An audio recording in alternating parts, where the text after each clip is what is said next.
This World War II aircraft was supposed to save lives.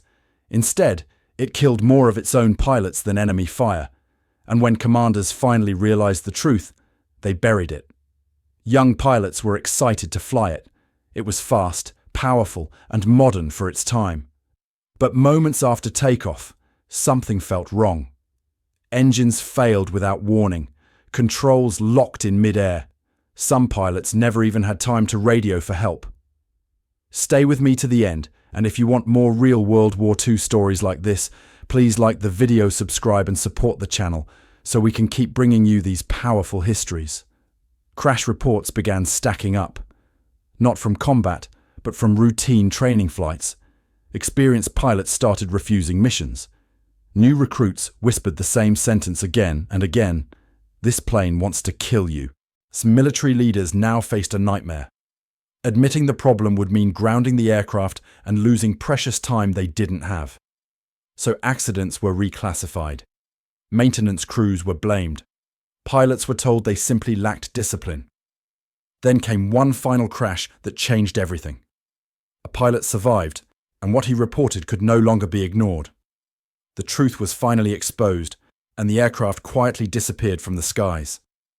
In the next story, you'll hear which plane it was, and why history almost forgot how deadly it truly became. They called it the Widowmaker. The aircraft that was supposed to win the war instead became a death sentence for the men who flew it. And for decades, the truth was buried under mountains of classified documents and official lies. Picture this. You're a young pilot, fresh out of training, standing on the tarmac staring at your new aircraft. It's beautiful, powerful, the most advanced machine the military has ever built. Your commanders tell you it's an honor to fly it. What they don't tell you is that more men have died in this plane during training than in actual combat. What they don't tell you is that you have a better chance of surviving enemy fire than you do surviving your own aircraft. This is the story of the P-39 Airacobra and dozens of other warbirds that became flying coffins, and how the military kept sending men to their deaths while knowing exactly what was happening. The P-39 looked revolutionary. The engine was mounted behind the pilot, giving it a unique profile and supposedly superior handling. On paper, it was a masterpiece. In reality, it was a nightmare that fell from the sky. The rear-mounted engine created a catastrophic design flaw. The aircraft's center of gravity was all wrong. During certain maneuvers, especially in a dive or during combat rolls, the P-39 would enter a flat spin.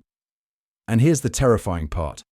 Once you entered that spin, there was almost no way out. The plane would tumble through the air like a leaf, the controls completely unresponsive in your hands. You'd fight the stick, slam the pedals, nothing. Just the sickening rotation as the ground rushed up to meet you. Pilots reported the same thing over and over. The plane would suddenly flip, catch them off guard, and within seconds they'd be in an unrecoverable spin. Ejection systems barely existed then.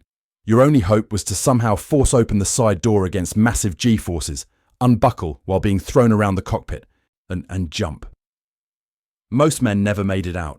They rode the plane all the way down, fully conscious, knowing exactly what was about to happen.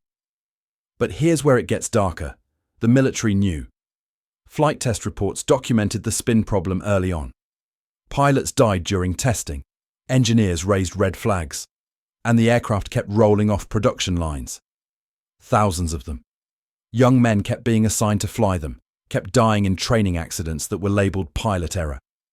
Their families were told their sons weren't skilled enough, weren't careful enough. The truth, that the aircraft itself was fundamentally flawed, was classified. The official accident reports would say things like, pilot failed to maintain control, or error in judgment during manoeuvre.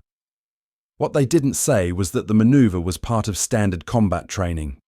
What they didn't say was that 12 other pilots had died the exact same way in the exact same aircraft.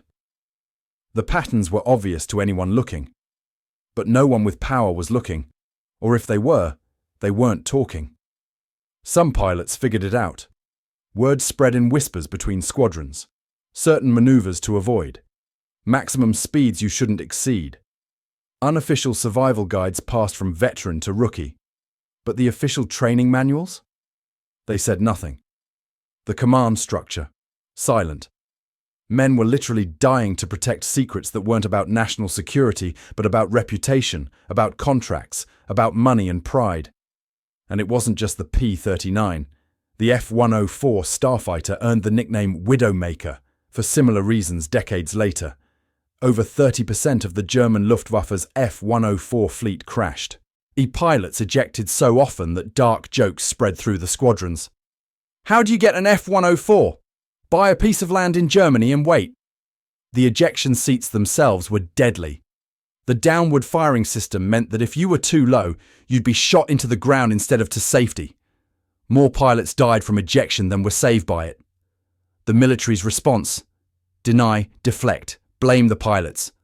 Court-martials for speaking publicly about safety concerns. Destroyed careers for men who refused to fly death traps. The machine was more important than the men operating it. Think about what this means. Your government, the institution you trusted enough to die for, knew they were sending you up in faulty equipment. They knew your chance of survival was a coin flip. They knew, and they sent you anyway. And when you died, they lied to your mother about why. The documents proving all of this exist now, declassified after decades. Flight test reports with warnings highlighted. Memos discussing how to handle the public relations problem of too many crashes. Statistical analyses showing death rates that would make your blood run cold. All of it locked away while men kept dying.